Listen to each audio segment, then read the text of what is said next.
forge a society that is colorblind and merit-based.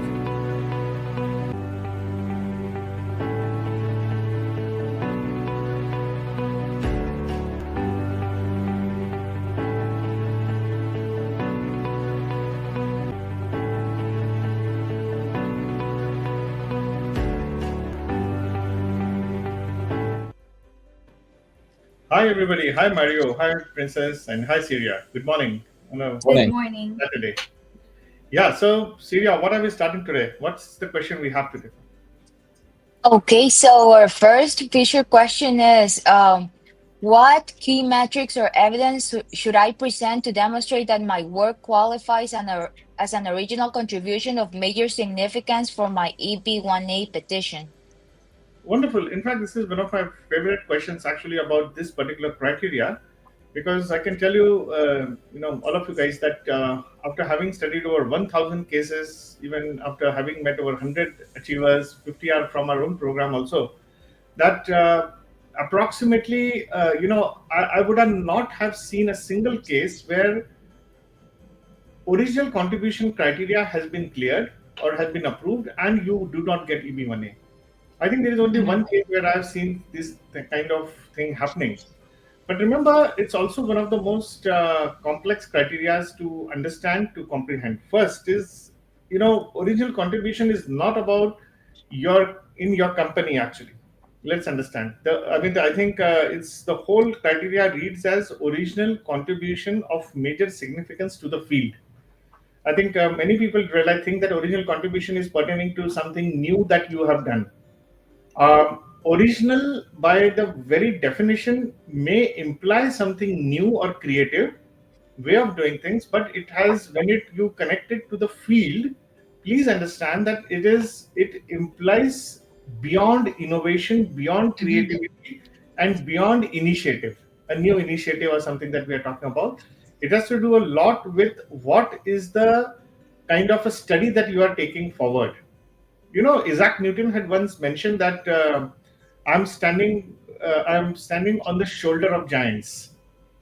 It basically means that whatever work that people are doing, or if I'm doing, it is a legacy that I'm carrying forward of some great men and women actually here. Now, your work has to translate into that word. So, what happens is when it comes to EB1A, you need to prove that it is your work first, that you have put in some hours or something. Second is you need to prove its originality. That's another aspect that you need to do.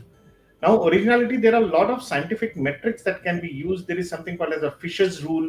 Basically, it is used in patent applications to establish the creativity.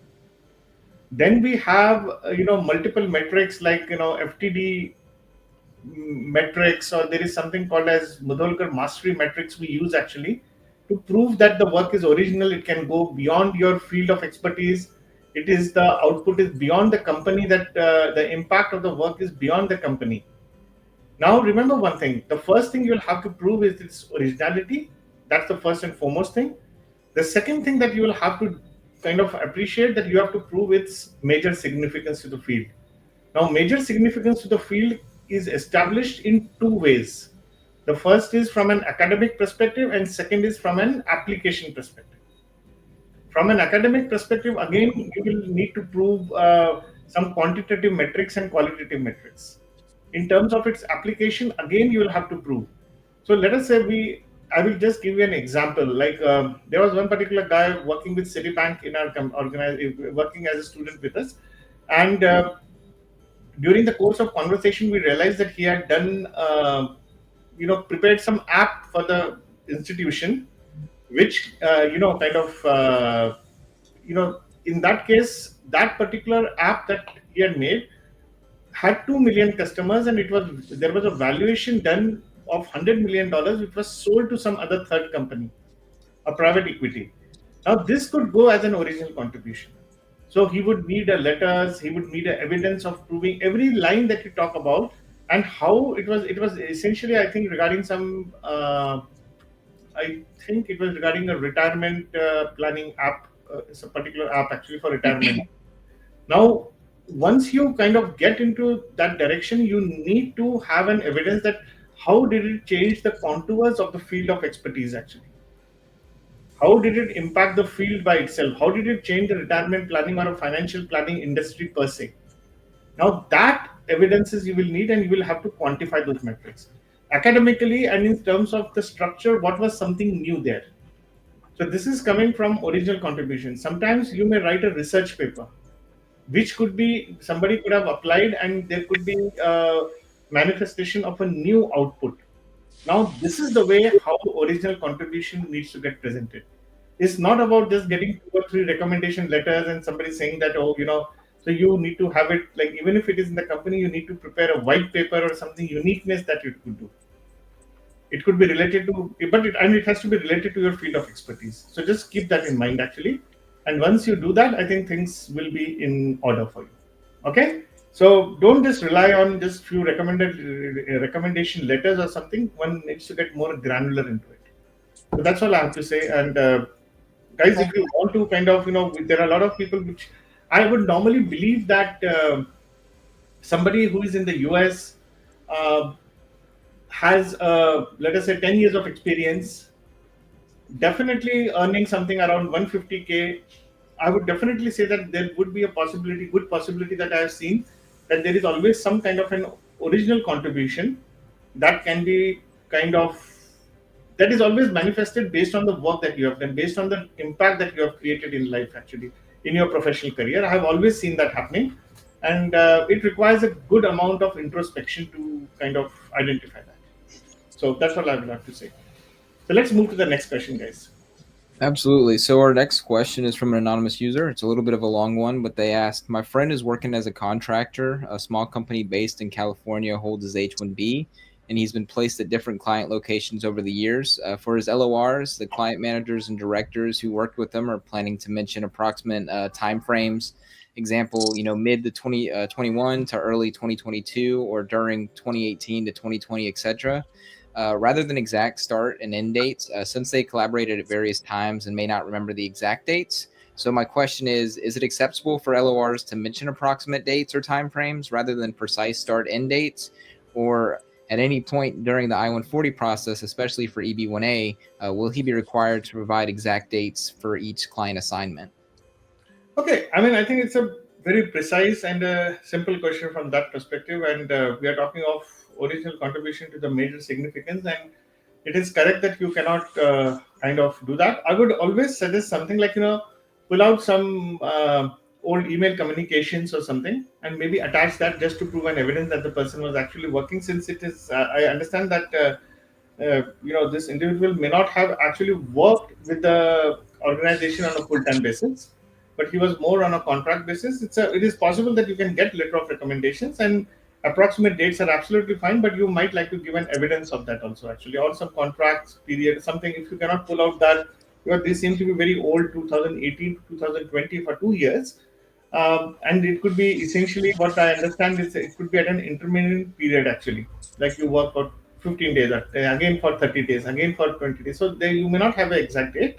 So let us say, for example, you can either give a broad period, say that between the period September 17 or September 18 till March so and so 20, he worked with me for over 600 days, 300 days, or 40 days. Something can be more specific there. So I think it will always remember, and give a kind of these are approximated based on my best belief and knowledge. One can always state that, and also give some of the emails to indicate or past communication or some kind of contract or something might be there, just to give an evidence that the person actually worked for you, so that you are speaking the truth. But I think more important than that is that what are the metrics that are you utilizing for this particular purpose or critical role, and also one needs to establish the distinguished nature of the organization. So that's another aspect that will have to be kind of duly incorporated into it. But the answer to that would be affirmative, actually, and we have seen that happening with many people in the program, and definitely it's a good strategy, I would say that. So wonderful, thank you. Yeah, what's the next question, Princess? All right. So for the next question, it's composed into 2 parts as well. First, it says, hello guys, did somebody have a negative experience submitting evidence signed by the editorial team or the reduction group instead of an author with your name and surname for the criteria 3. Next part is it's a very common practice that some articles in media, especially in Latin America, are signed by the editorial team and not by an author. Criteria 3 says such evidence must include the title, date, and author of the material and any necessary translation. Is the editorial team an author? Thanks. Okay, now I can understand the concern here actually. Well, yes, USCIS would like to be more specific and granular as much as possible. And evidence should include, and you have rightly pointed out from the USCIS site that it says the title, date, and author of the material. Now, we are talking about is an answer to that is not as straightforward as it looks like. Now, what will happen is there is always in that publication, the list of editorial team might be mentioned. And your concern is you don't know. So I would definitely, it is not possible that you would not know the editorial team. So let us say the whole problem here is not, is editorial team an author? The question is that you don't know who in the editorial team has authored it.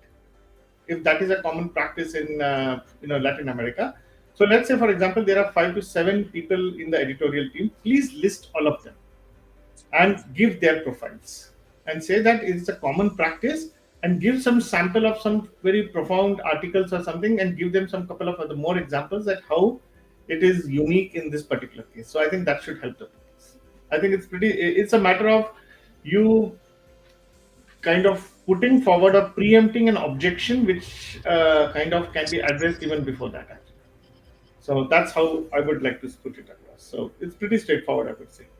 Okay, so next question, Mario. Okay, so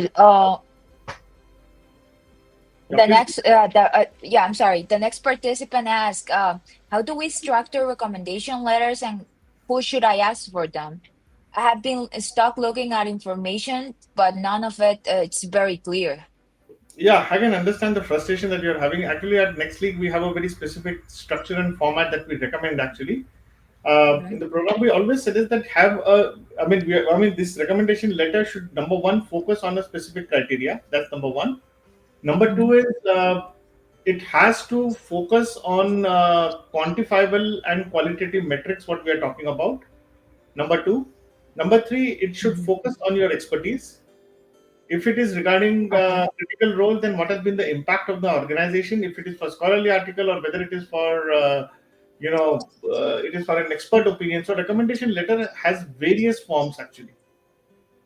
It is either in form of an expert opinion letter or it is in form of a letter of recommendation actually. So or generally as people like to call it, a support letter.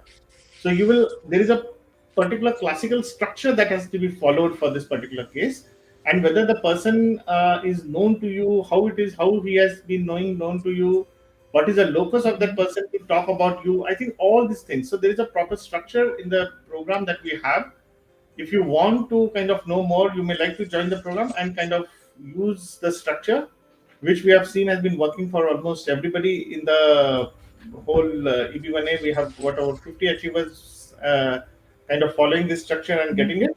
And yes, I mean, we can help you, but there is a proper structure, as I said, that we have.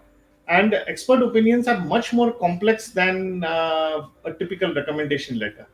Expert letters will have to classify the quality of your work and the impact of your work in a very impassionate way, actually. So they get into more granular metrics on suppose if it is for original contribution, as we were talking about.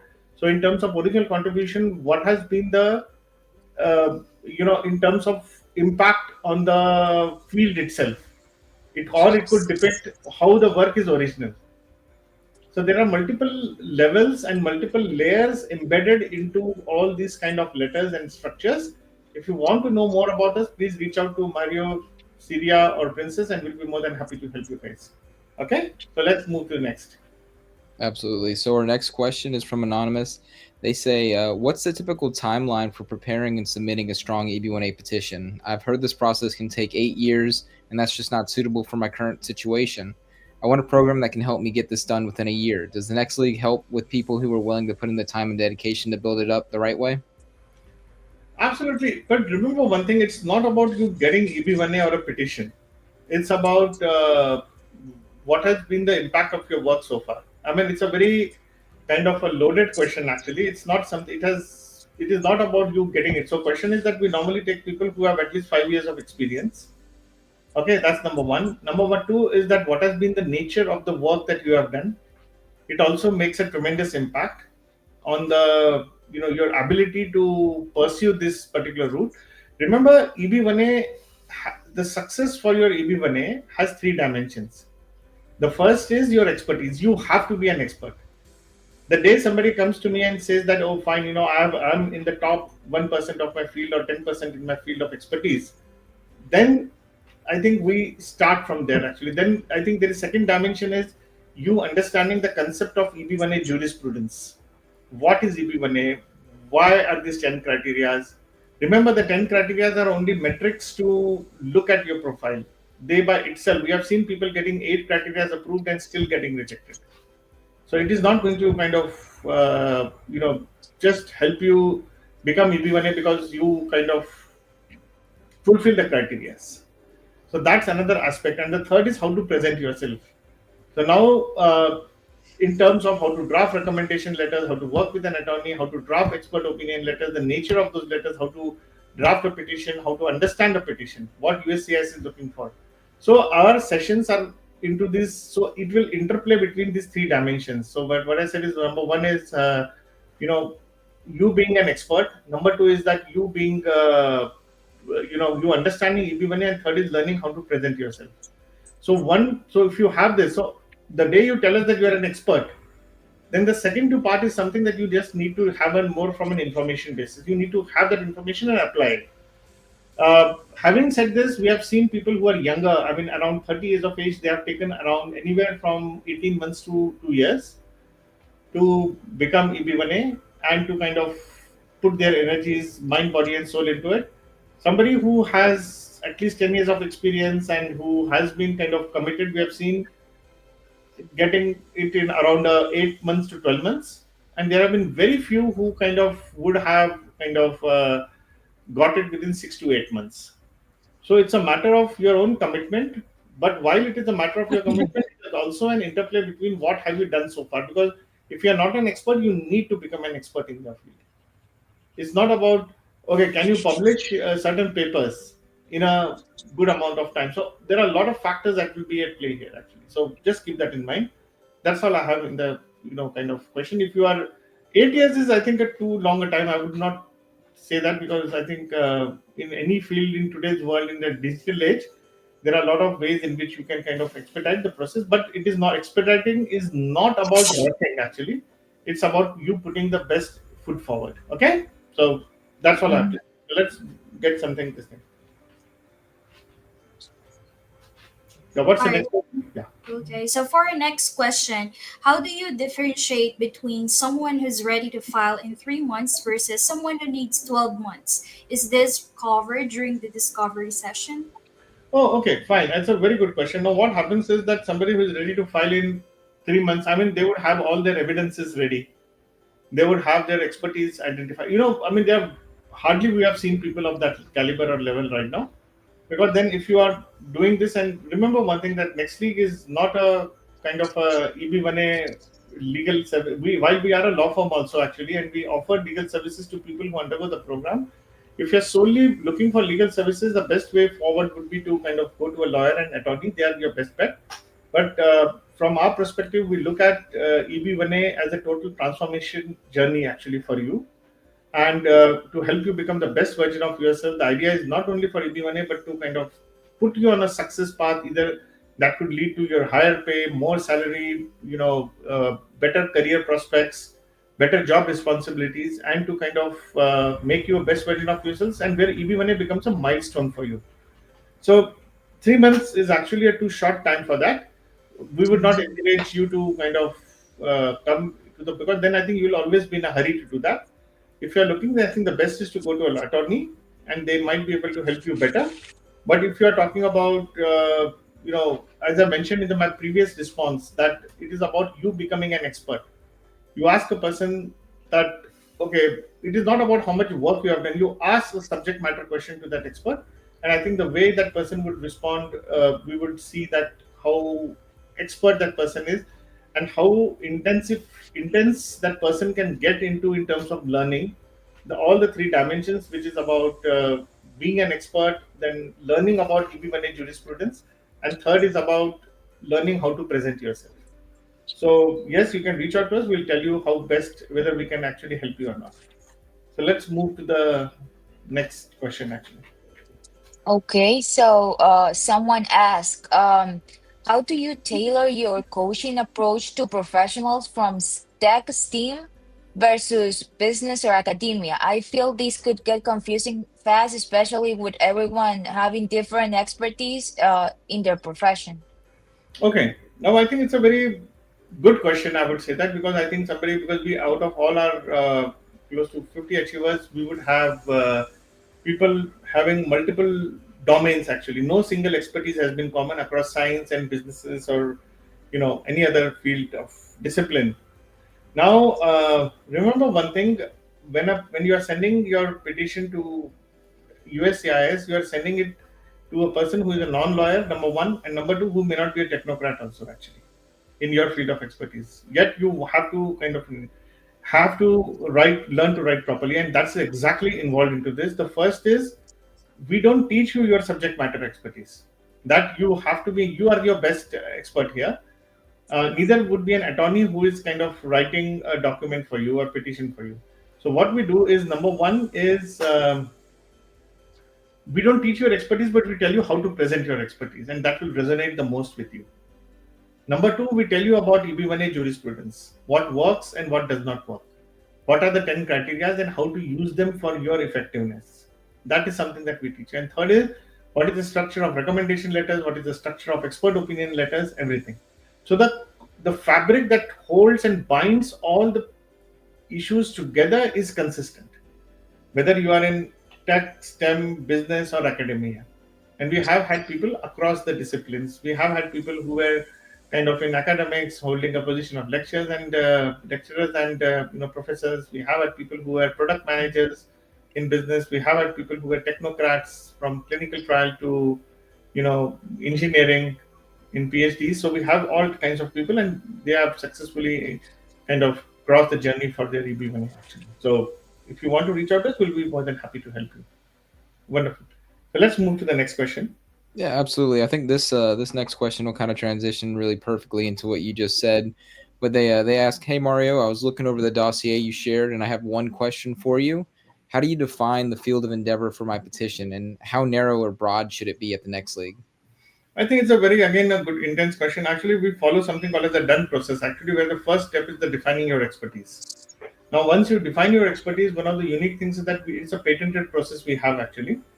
How defining your expertise is a very one of the most complex process. So you have to do certain exercises, Excel sheets, and kind of sit down with us. It takes roughly around 15 to anywhere from 15 to 40 days, depending on how much work and effort that you put in. Just to give you an illustration, there are two ways to do it. I mean, normally expertise is identified based on the knowledge that you have done. So there are three dimensions of your, identifying your expertise. The first is that what's your knowledge level? What's the intensity of the knowledge that you have in learning continuum? Whether you just have a data, whether you have information, whether you have skill, it's a knowledge, or you are evolved at a level of wisdom. So that's the kind of intensity where you belong. Second is your progressive experience. Progressive experience is not about, let's say somebody says that I have a 10 years experience. Is it a 1 year experience multiplied by 10 times, or there has been an incremental? So somebody who is having a 10 years of experience, remember that during those 10 years, the first grader has moved to 11th grade. But what has been your intellect, caliber of your intellect, and the output that you have produced? So that's a kind of progressive experience.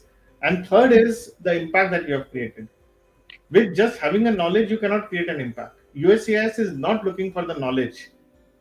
And also remember that it's not about a popularity contest.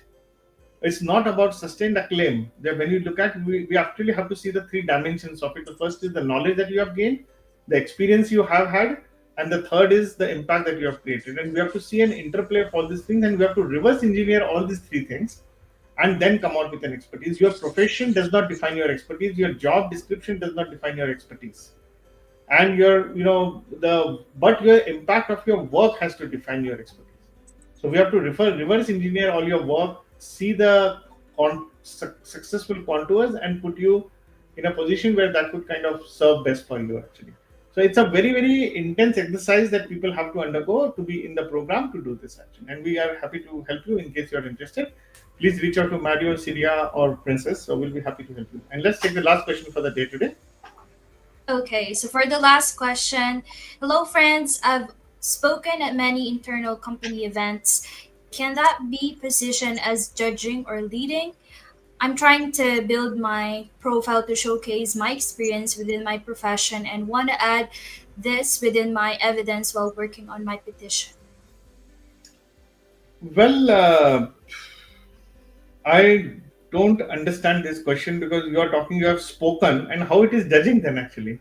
Speaking is not judging. Judging means that you are evaluating something, doing something, assessment. What is the assessment tool that you use? How you were selected for judging? I mean, it's a much more complex than just going and talking in your internal company achievement. Second is that just doing some initiative at an internal company might be a good, kind of an opportunity to leverage this for a better opportunities, but definitely this is not going to help you for your EB1A.